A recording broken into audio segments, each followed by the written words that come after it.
Titik 4. Tolong dijelasin kenapa orang yang mau meninggal dan sudah meninggal umumnya yang takziah membaca surah Yasin. Pertama, apa itu takziah dulu? Apa itu takziah? Apalagi? Baik, ada sebagian mengartikan takziah itu melayat ya. Takziah itu berasal dari kata azza, bukan melayat. Dari kata azza asalnya. Azza ya'izzu, izzatan, ta'ziyatan. Azza itu sesuatu yang tinggi, terangkat, menopang, mendorong. Azza. Kalau ditambah dengan tak depannya, ujungnya ditambah ya menjadi takziah, itu huruf taknya menunjukkan makna usaha yang serius. Jadi usaha yang sungguh-sungguh untuk mengangkat, mendorong, menaikkan lagi sesuatu yang turun. Kenapa takziah dinamakan dengan takziah? Pesan Nabi-nya 2. Dengan takziah itu, 1, kita bisa mengangkat amalan orang-orang meninggal itu supaya bisa terangkat lagi sehingga disampaikan kepada orang-orang yang belum meninggal dunia untuk diketahui. Makanya Nabi berpesan, uzkuru mahasina mautakum. Kalau ada yang meninggal dunia, ayo angkat kebaikan-kebaikannya. Jadi aibnya tutup, kebaikannya angkat. Bukan dibicarakan buruknya. Makanya kita minta kepada Allah untuk berlindung dari keburukan fitnah saat meninggal.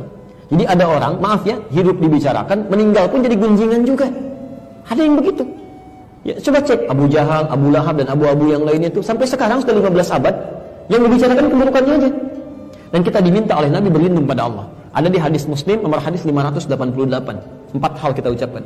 Allahumma inni a'udzubika min azabi jahannam wa min azabil qabri wa min fitnatil mahya wal mamat. Dan fitnah saat hidup atau saat meninggal dunia. Jadi disinilah ketika ada orang meninggal dunia, tolong Bu ya, Pak, jangan diungkap aibnya, jangan disebutkan, ungkap kebaikannya aja, angkat lagi. Sehingga ketika kebaikannya diangkat, kemudian jadi inspirasi bagi orang-orang yang mungkin bertakziah saat itu, dia disampaikan. Dari situ kemudian diamalkan. Ketika orang ini mengamalkan dari inspirasi yang terdengar tadi, maka yang meninggal dapat royalti pahalanya, bagian dari pahala itu.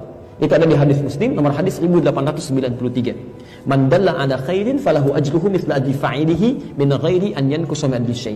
Siapa yang bisa menunjukkan kebaikan dapat pahala yang sama ya dengan yang mengerjakan tanpa dikurangi sedikit pun. 9 lafaz disebutkan di hadis Muslim. Idza matal insan in qata'a sa'iru amali illa min thalas. Jika manusia meninggal dunia, semua amalnya terputus kecuali 3 yang terus pahalanya mengalir. Terus mengalir. Sedekah jariyah, ya, sedekah yang pahalanya mengalir. Antum simpan mushaf di sini cuma modal 50.000. Dibaca oleh orang, antum meninggal mushafnya masih ada, pahala masih mengalir. Ilmun yuntafa'u bihi, ilmu yang dimanfaatkan. Aw waladin shalihin yad'u lahu, atau anak yang soleh yang mendoakan untuk keduanya. Yang kedua, mengangkat orang yang masih hidup dari keluarga yang ditinggalkan oleh orang yang meninggal. Kadang-kadang muncul suasana duka. Ada yang sedih, kan? Ada yang kadang-kadang masih sedikit menyesuaikan. Antum datang, memberikan hiburan di situ. Nyampaikan kesabaran, untuk ditinggalkan satu orang, kita datang ribuan orang ke sini, ratusan orang ke sini, kita menjadi keluarga baru. Lihat, kata Nabi, perhatikan orang itu, barangkali dapurnya belum ada asapnya, sampaikan, bukan dibebani, tapi bantu dia untuk berkembang, supaya dia bisa kuat kembali. Jelas di sini ya? Nah dari sini untuk mengangkat amalan itu banyak caranya. Pertama dengan doa. Dengan doa. Ada memang hadis yang mengatakan bacaan surat Yasin, tapi sebagian mengatakan hadisnya dhaif. Walaupun ada yang mengatakan hadisnya sahih, ya. Tapi kalau saya punya prinsip begini, kalau ada hadis yang diperdebatkan, mendingan ngambil hadis yang tidak diperdebatkan. Udah, lebih selamat, lebih tenang gitu kan. Apa hadis yang tidak diperdebatkan? Salah satunya doa.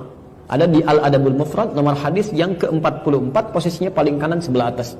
Karangan Imam Al-Bukhari. Imam Al-Bukhari menulis kitab namanya Al-Adabul Mufrad. Jadi khusus terkait dengan akhlak dan adab dalam kehidupan. Itu tidak sedikit hadis tentang berbakti pada orang tua sampai meninggal dunia. Di hadis itu disebutkan saat seorang anak beristighfar saja, memohon ampun ya, kepada Allah untuk ayah yang telah meninggal dunia, tiba-tiba di alam kuburnya diberikan oleh Allah, diangkat 1 derajat. Sampai dia berkata, "Ya Rabb, ma hadhi, ya Allah, apa ini?" Dijawab kemudian, "Hadhi istighfarun." Ini adalah kalimat istighfar yang dimohonkan oleh anakmu sekarang untukmu. Sekarang. Jadi Anda bisa bayangkan ya, baru istighfar saja, Allahumma rabbighfirli wa liwalidayya warhamhuma kama rabbayani shaghira. Diungkapkan kalimat itu, makanya ketika ada yang meninggal, kalimatnya istighfar pertama kali. Allahumma ighfirlahu warhamhu wa'afihi wa'fu anhu. Itu begitu Anda ucapkan kalimat itu, diangkat 1 derajat di alam kuburnya. Diangkat. Belum doa. Makanya kata Nabi di hadis sahih riwayat Al-Bukhari menyampaikan, "Ithnani bima ma'na." 2 hal yang diharapkan oleh orang meninggal. Yang pertama, al-istighfaru lahu, permohonan ampunan untuknya. Yang kedua, ad-du'a bil khair. Ya, jadi silahkan selepas sholat berdoa. Apalagi orang tua, nggak ada mantan orang tua. Ya, saya selalu katakan, Quran itu memberikan pesan. Maaf ya, keterlaluan kalau ada anak misalnya, maaf, dalam hidupnya nggak bisa berbuat baik, saat meninggalnya pun nggak bisa mendoakan. Bahkan kata Quran, kalau orang tuanya masih ada, walaupun usia anaknya lebih daripada 40 tahun, misal, anaknya usia 70 tahun, orang tuanya 100 tahun, masih ada orang tuanya. Itu minimal, tetap harus berbakti dengan mendoakannya. Itu ada di Quran, surah ke-46, ayat 15. Bahkan mendoakannya yang baik-baik. Ya Allah, hamba bersyukur atas nikmat yang diberikan pada hamba saat ini. Di balik segala kenikmatan itu, ya Allah, mohon berikan semua pahalanya untuk orang tua saya juga.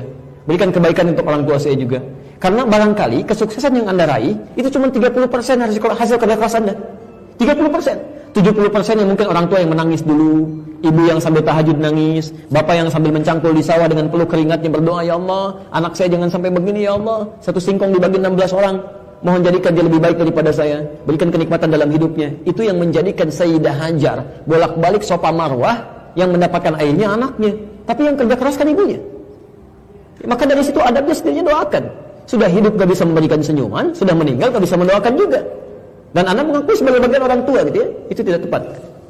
Dan doanya yang baik-baik ya. Begitu masuk rumah sakit minta kesembuhan, minta kebaikan, bukan dibalik. Orang tua saat anaknya masih kecil, dia sakit sampai mempertaruhkan nyawa kan? Ya Allah, kalau bisa saya saja ya Allah, kalau bisa ya Allah, tolong berikan kesempatan hidup. Ini kenapa jadi terbalik? Orang tua di rumah sakit, ya Allah, lebih cepat juga lebih baik, tidak apa-apa ya Allah, saya ridha. Itu salah. Ya, ambil yang baik.